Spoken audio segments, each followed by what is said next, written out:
Parler un petit peu de la répartition un peu historique qui ne serait pas forcément celle qu'on fait. L'évolution aussi qu'on a vue, c'est l'arrivée du tiers payant souvent, et d'ailleurs vous parlez des plateformes qui peuvent le faire. Est-ce que du coup, le ticket modérateur, qui avait une vocation de responsabiliser les gens, a encore du sens quand on est dans le tiers payant? Je ne le crois pas. Et ce que vous dites sur les complémentaires, c'est pas faire de la complémentaire. Aujourd'hui, on sait quels sont les tarifs sécurité sociale qui prennent à 70%, 65%. Si vous prenez à 100%, il restera les dépassements d'honoraires, mais ça, à ce moment-là, c'est une supplémentaire qui interviendrait et pas une complémentaire. C'est-à-dire que si la Sécu jouait son rôle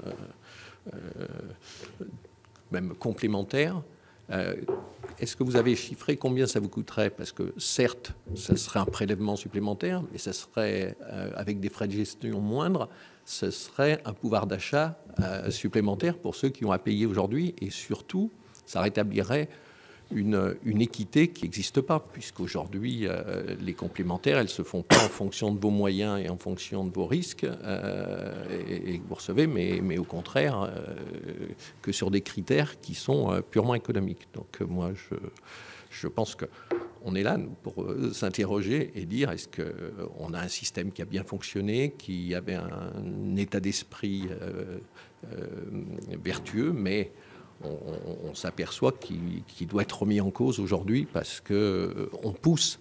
Vous parliez de tous ces frais de gestion, on les interrogeait. Alors, ils sont obligés de passer, paraît-il, beaucoup d'énergie, d'intelligence, de temps et d'argent à étudier des contrats typiques sur chaque personne, qui n'est quand même pas l'universalité. Et la deuxième chose, ils dépensent aussi beaucoup d'argent qu'on pousse à se faire de la concurrence entre eux. Donc, je trouve que on a un système qui est vraiment pas vertueux. Donc, est-ce que vous avez déjà chiffré combien ça coûterait de faire la complémentaire? Et du coup, combien on allégerait finalement, on redonnerait de pouvoir d'achat aux gens à qui on le prélèverait? Alors, je vous rejoins, monsieur le sénateur, sur le fait que aujourd'hui, et a fortiori dans un système où 96% des personnes ont une couverture complémentaire et très largement une couverture responsable, donc couvrant l'ensemble du ticket modérateur, que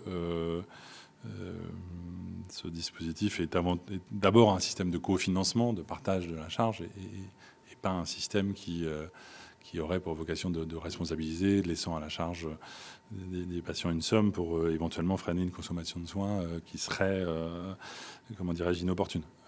En se redisant que les enjeux, encore une fois, c'est avant tout l'accompagnement, les parcours de soins des personnes en maladie chronique et pas forcément d'autres choses. Donc voilà, je pense qu'il faut l'assumer comme tel. C'est un partage du financement entre un acteur public et des acteurs privés, sachant que les assurés restent par ailleurs libres de se couvrir ou pas, en tout cas, et de leur niveau de couverture. Si je peux me permettre, l'exemple que vous prenez montre bien que c'est quand même compliqué. C'est-à-dire que dès lors qu'on commence à dire qu'en fait, il y a un champ, il y a une grande sécu avec un champ couvert par cette grande sécu, mais qu'en fait, elle ne va pas tout prendre. Et donc, on va typiquement, on va commencer à avoir des dépassements d'honoraires. Ah là, il y a une supplémentaire. Et donc, on commence à avoir un champ couvert par d'autres acteurs.